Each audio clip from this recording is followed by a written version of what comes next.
नमस्कार प्रेक्षकांनो, मालिकेच्या आजच्या भागामध्ये आपल्याला पाहायला मिळणार आहे की सूर्या त्याचबरोबर गावातील सर्व मंडळी आता इकडे आलेले आहेत आणि ते म्हणजे वडाची पूजा करण्यासाठी. वडाची पूजा चालू केलेली असते आणि त्याचबरोबर सूर्या त्याचबरोबर शत्रू आणि जिम हे तिघही तिथे उभे राहिलेले असतात. आता जिम आणि शत्रू बोलत असतात की आपण काय करायचं आहे इथं, या बायकांचं हे सगळं चाललेलं आहे पण आपण काय करायचं इथं, हा त्यांचा मुद्दा असतो. तेव्हा शत्रू म्हणतो की चल आपण बाहेरनं राऊंड मारून येऊया, असं शत्रूचं बोलणं चाललेलं असतं. तेव्हा मात्र सूर्या म्हणतो की काय हे, त्या बायकांनी आपल्यासाठी ते उपास तापास केलेले आहे, तेवढा दिवसभर उपाशी राहून ते आता पूजा करत आहेत आपल्यासाठी, हाच नवरा मिळावा म्हणून, आणि तुम्ही फक्त त्यांना साथ द्यायची म्हणून त्यांच्या सोबतही तर थांबू शकत नाही, असं सूर्या त्यांना ऐकवत असतो. सूर्या बोलत असतो. तेव्हा मात्र इकडे जिम त्याचबरोबर शत्रू सगळेजण तिथं असतात आणि त्यांना चांगलाच सूर्याने दम दिलेला असतो आणि सूर्या बोलत असतो. त्यासोबतच इकडे आपल्याला पाहायला मिळतं की जेव्हा हे सगळं झालेलं असतं तेव्हा शालन जे आहे ती पूजा कशी करायची, काय करायचं हे सगळं सांगत असते. शालनचं सगळं बोलणं हे ऐकत असतात. त्याचबरोबर तिघींची ही पहिली वटपौर्णिमा असते. तुळजा आहे, त्याचबरोबर तेजू आहे, धनू आहे, तिघींसाठीही हा पहिलाच अनुभव असतो आणि तिघीही मनापासून ही पूजा करत असतात. सूर्या मात्र एकटक तुळजाकडे पाहत असतो. किती छान पद्धतीने ती पूजा करत आहे, या सर्व गोष्टी सूर्या इथे मन लावून पाहत असतो. त्यासोबतच इकडे पाहायला मिळतं की तुळजावर सूर्याचं जे प्रेम आहे ते त्याच्या वागण्यातून बोलण्यातून दिसून येत असतं. त्याचबरोबर इकडे आता तुळजा वडाला फेऱ्या मारत असते आणि त्याच वेळी तिथे आता तेजूही असते आणि जिम आणि त्याचबरोबर शत्रू दोघंही शांतपणे उभे राहतात, कारण आता त्यांच्याकडे पर्यायच राहत नाही.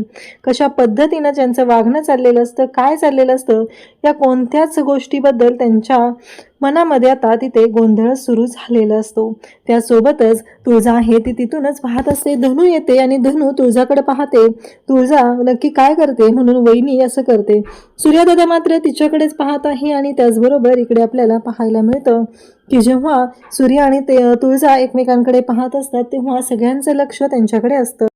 त्यानंतर आता तेजू जी आहे ती वडाला फेऱ्या मारत पुढे येत असते आणि सगळ्या बायका ह्या मनाभावाने मनोभावे पूजा करत असतात आणि त्याच वेळी तेजूचा जो धागा आहे तो तुटतो. म्हणजे शेवटी देवाच्याही मनात आहे, तेजूच्या आयुष्यात जे काही घडलेलं आहे, तेजू आणि शत्रूचं जे नातं आहे, त्या सगळ्या गोष्टी देवालाही माहिती आहेत, हे तिथं प्रूव्ह होत असतं. कारण काहीही झालं तरीही तेजूच्या बाबतीत जे घडलेलं आहे ते खूपच भयानकच आहे. जी गोष्ट फक्त तेजू आणि घरातल्या बाकीच्यांनाच माहिती आहे, बाकी कोणालाही त्याबद्दल काहीच माहिती नाहीये. आणि तेजू मात्र ते सगळा संसाराचा गाडा जो आहे तो तिच्या पद्धतीने ओढत असते.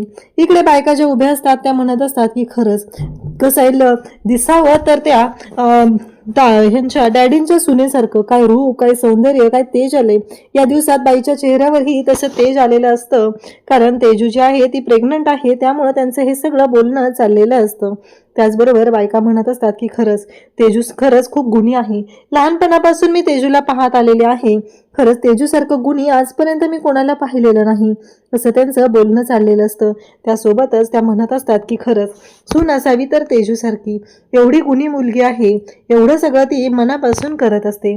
या सगळ्या गोष्टींचं बोलणं त्यांचं चाललेलं असतं.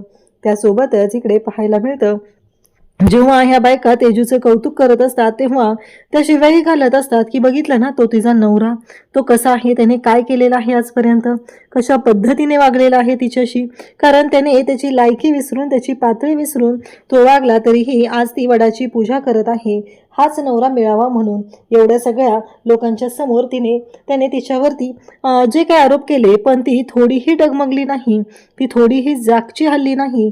हे सगळं त्यांचं बोलणं चाललेलं असतं. त्यासोबतच सगळ्या जणी तेजूचं कौतुक करत असतात. सूर्याला मात्र खूप छान वाटत असतं, कारण आपल्या लाडक्या बहिणीचं एवढं कौतुक होतंय, या गोष्टीचा आनंद होत असतो. आणि मग त्याचबरोबर त्या म्हणत असतात की कसं आहे, सगळं हे पुरुषांनीच जपायचं का, सगळी परंपरा सगळ्या गोष्टी फक्त आणि फक्त पुरुषांनी जपायच्या, पुरुषांनी सगळं करायचं आहे, उपास तापास पण बायकांनीच, हे सगळं बायकांनीच करायचं का, संस्कृती परंपरा हे सगळं जपणं, ह्या सगळ्या गोष्टी फक्त बायकांनीच करायच्या आहेत, सगळं आजपर्यंत बायकांना सहन करायला लागत आहे, असं त्यांचं बोलणं चाललेलं असतं. त्याचवेळी सूर्या तिथे येतो आणि म्हणतो की आज ही पूजा मी पण करणार आहे.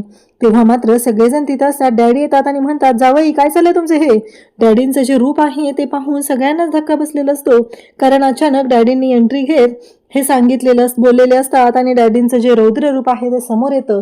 कारण डॅडीने कितीही तोंडावरती मास्क घातला, पर्सोना घातला, तरीही त्यांना कळत नाहीये की आता त्यांचा तोंडावर घातलेला बुरखा आहे तो फाटला जाणार आहे. सूर्या म्हणत असतो की का, मला ही बायको 7 जन्म हवी आहे, त्यामुळे मी माझ्या बायकोसाठी मी हा उपवास, हे व्रत करणार आहे, ही पूजा करणार आहे. तर प्रेक्षकांना उद्याच्या भागात आपल्याला पाहायला मिळतं बायको हीच हवी या गाण्यावरती सूर्या आणि तुळजा दोघंही डान्स करतात. आणि आता सूर्याच्या घरी सगळी मंडळी जमलेली असतात आणि सगळेजण मनापासून तिथे काम करत बसलेले असतात. हे सगळं चाललेलं असतं. सूर्या म्हणत असतो की आज ह्या बायकांनी एवढे उपास केलेले आहेत ना आपल्यासाठी, तर आपण काय करायचंय माहितीये का, आज एक गोष्ट करायची आहे आणि ती म्हणजे या घरातली सगळी कामं, आज स्वयंपाक वगैरे सगळं आपण करायचं आहे. सगळी कामं आपण सगळ्यांनी वाटून घ्यायची आहेत आणि हे सगळं अगदी मनापासून करायचं आहे, असं म्हणत सूर्या तिथे डॅडींना सांगत असतो. डॅडी म्हणत असतात ते पुढे बांधायचं कापड असतं ते. लगेच सूर्या म्हणतो त्याच्यावर पण उपाय आहे. म्हणजे डॅडींना ॲफ्रन हवं असतं जे त्यांच्या घरी वापरलं जातं ते. सूर्या मात्र कसलाही विचार करत नाही. तिथे असलेला टॉवेल उचलतो आणि तो टॉवेल देतो आणि म्हणतो की झालं, हा ॲप्रनवरती पण एक उपाय आहे, असं म्हणत सूर्याने ते टॉवेल डॅडींच्या पोटाला बांधलेला असतो आणि कामाची सुरुवात सुरू झालेली असते. इकडे आता पीठ मळताना इकडे शत्रूची वाट लागलेली असते. शत्रूच्या तोंडावरती बटाटा फेकून मारल्यामुळं ते पीठ सगळं उडलेलं असतं आणि त्यासोबतच डॅडी तर मसाला वाटाय बसलेले असतात आणि बाहेरून हे सगळं आशा पाहत असते. आशाला तर डॅडी कसे आहेत हे चांगलंच माहिती झालेलं असतं आणि आशा त्याला चांगलीच ओळखून असते. पण आज मिरच्या वाटायचं काम डॅडी तिथं करत असतात. खरं तर सूर्याने खरंच डॅडी बदललेले आहेत का त्यांचं हे सगळं नाटक आहे, त्यासाठी हे सगळं केलेलं असतं. अशाच अपडेटसाठी चॅनलशी कनेक्टेड राहा. थँक्यू.